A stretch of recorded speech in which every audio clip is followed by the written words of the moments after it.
ఓం శ్రీ గణేశాయ నమః. ఓం శ్రీ గురుభ్యో నమః. శ్రీ మాత్రే నమః. నమస్కారం అండి అందరికీ. Welcome to my YouTube channel Shri Manju spiritual.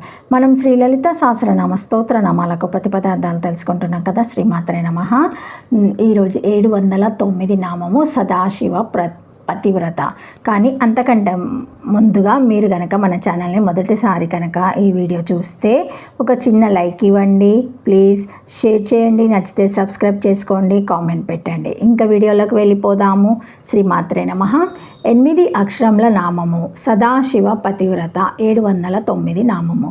ఈ నామముతో అమ్మవారికి నమస్కరించేటప్పుడు సదాశివ పతివ్రతాయ నమః అని చెప్పుకోవాలి. సదాశివుని యందు లేదా సదాశివుని యందు పతివ్రత్య ధర్మము కలిగినది. ఎల్లప్పుడూ మంగళకరమైన వాడే సదాశివుడు. మానసిక దారిద్ర్యము తీరినటువంటి వానికి ఈ శివత్వము ఉంటుంది. కొందరికి దరిద్రము భౌతికంగా లేకపోయినా మానసికంగా ఉంటుంది.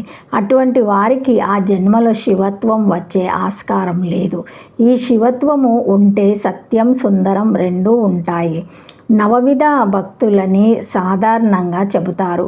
ఈ పతివ్రత్యాన్ని 10వ దానిగా చెప్పవచ్చు. ఈ పతివ్రత్యము అన్న పదానికి ఆంగ్లంలో సరి అయిన మాట లేనే లేదు. శివుని యందు జీవితము వ్రతంగా కలిగినది అమ్మవారు. అందుకని సదాశివ పతివ్రత శివునితో పూర్తిగా అన్ని విధాల అనుబంధాన్ని సంబంధాన్ని కలిగి ఉన్నది అమ్మవారు. రూపంలోనూ నామంలోనూ పంచకృత్యాల్లోనూ ఇలా అన్నిటిలోనూ సామ్యంలోనూ సర్వసమానత్వం కలది అమ్మవారు. ఇలా రూపనామాలతో సహా తన జీవితాన్ని భర్త యందు వ్రతంగా కలిగినటువంటిది కాబట్టి అమ్మవారు సదాశివ పతివ్రత. సదాశివుని యందు పతివ్రత్యము కలిగినది అని ఈ నామాన్ని మనం చెప్పుకోవాలి. శ్రీమాత్రే నమః.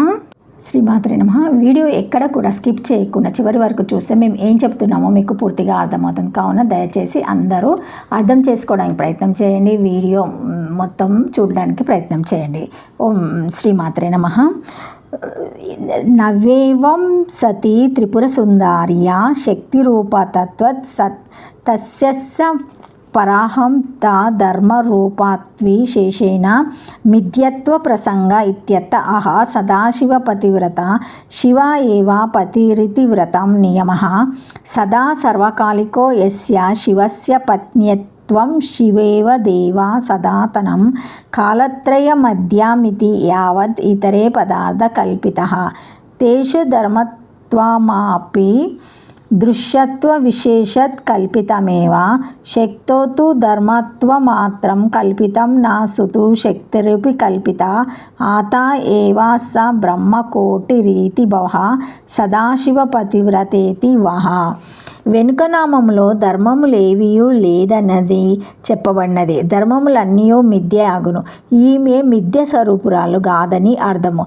త్రిపుర సుందరియే శక్తి స్వరూపము. శక్తి అన్నను పరహంతాంతరూప ధర్మస్వరూపమైనను శక్తి కూడా మిథ్య కావలసి వచ్చుచున్నది అని శంకించి శక్తి నిత్య త్రికార బాధ్య స్వరూప అని చెప్పుచున్నాడు శివుడు.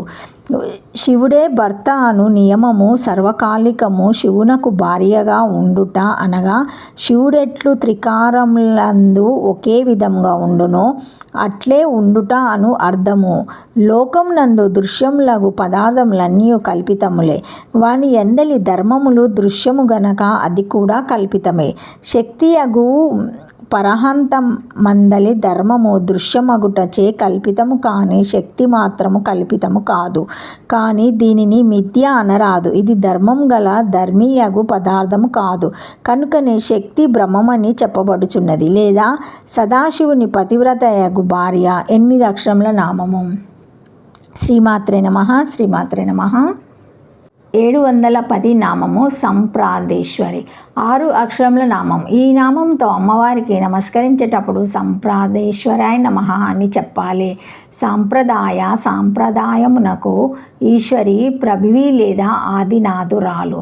కాలంతో పాటుగా మార్చవలసిన అవసరం లేకుండా పారంపర్యంగా వస్తున్న పద్ధతులను సాంప్రదాయము ట్రెడిషన్ అంటారు. ఇది ఒక్కొక్క జాతికి ఒక్కొక్క ప్రదేశంలో ఒక్కొక్క రకంగా ఉండవచ్చు. వారి వారి సాంప్రదాయాలకు దెబ్బ తగలకుండా అదే విధంగా వారిచే కొనసాగింపబడేటట్లు చేస్తుంది. కాబట్టి అమ్మవారు సాంప్రదేశ్వరి. విమర్శనాత్మకమైంది తత్వశాస్త్రమైతే పరిశీలనాత్మకమైంది తర్కశాస్త్రము, ఆచరణాత్మకమైంది యోగశాస్త్రము అవుతాయి. అలాగే సమన్వయాత్మకమైంది సత్యమైతే ధారణాత్మకమైంది ధర్మం అవుతుంది. అందుకే విష్ణు సహస్రనామాలో ఆచారః ప్రభువో ధర్మస్య ప్రభురచ్యత అని చెప్పబడింది. ఆచరించు వాణ్ణి బట్టి ధర్మం ఉంటుంది. ఆ ధర్మానికి ప్రభువు విష్ణువు అని దీని అర్థం. ధారణ చేసేదే ధర్మం అవుతుంది. ధర్మం ఆచరింపబడితే గుణమవుతుంది. సత్యం, క్షమ, శాంతి, దాంతి ఇవన్నీ ధర్మాలు లక్షణాలైతే వీటిని కలిగిన వానిలో అవి గుణాలవుతాయి. ఇటువంటి గుణాలు కలిగిన భగవతోత్తముల జీవిత చరిత్రలు చెప్పిందే భాగవతము. సత్యం గొప్పదే కానీ సత్యాన్ని పలికేవాడు సత్యం కన్నా గొప్పవాడు అనే విషయం భగవత పఠనం వల్ల తెలుస్తుంది. ఇదంతా సాంప్రదాయం చెప్పే విషయము. శ్రీమాత్రే నమః. తాని ధర్మని ప్రధామాన్యసన్ అని పురుష సూక్తం చెబుతుంది. పూర్వము ఎలా ఉందో అలాగే ఈసారి కూడా అనే విధంగా అన్నీ ఉంటే అది సాంప్రదాయాన్ని తెలియజేస్తుంది. ఈ సూత్రాన్ని అనుసరించే ఆచార వ్యవహారాలు ఏర్పాటవుతాయి. పాలక పాలిత గురు శిష్యాది సాంప్రదాయాలన్నిటినీ నడిపేది అమ్మవారే. ఒకటి సాంప్రదాయాలను కొనసాగున్నట్లు చూచు ఆదినాథురాలు, రెండు మన ప్రవర్తనను సాంప్రదాయంగా మలుచున్నదిగా చేయున్నదని ఈ నామానికి అర్థము. శ్రీమాత్రే నమః. శ్రీమాత్రే నమః. Thank you for watching my video. Please like, share, comment, subscribe to my channel. మరిన్ని వీడియోస్తో మళ్ళీ కలుస్తానండి. ఈ వీడియో మొదటిసారి ఎవరైనా చూసి ఉంటే తప్పకుండా లైక్ చేసి, షేర్ చేసి, సబ్స్క్రైబ్ చేసుకోండి. Thank you.